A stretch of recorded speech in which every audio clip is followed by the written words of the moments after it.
How to share iPhone internet connection with Mac. So let's get started.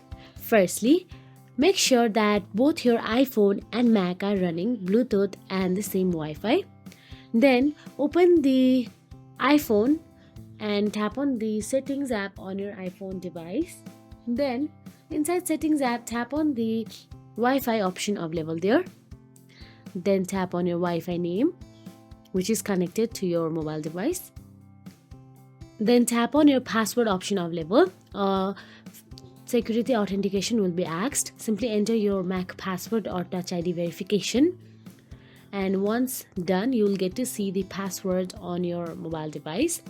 Now all you have to do is tap on the Apple icon available in the top left corner of your screen. Then tap on the system settings. Now here go to the Wi-Fi and connect to the same internet network using the same password.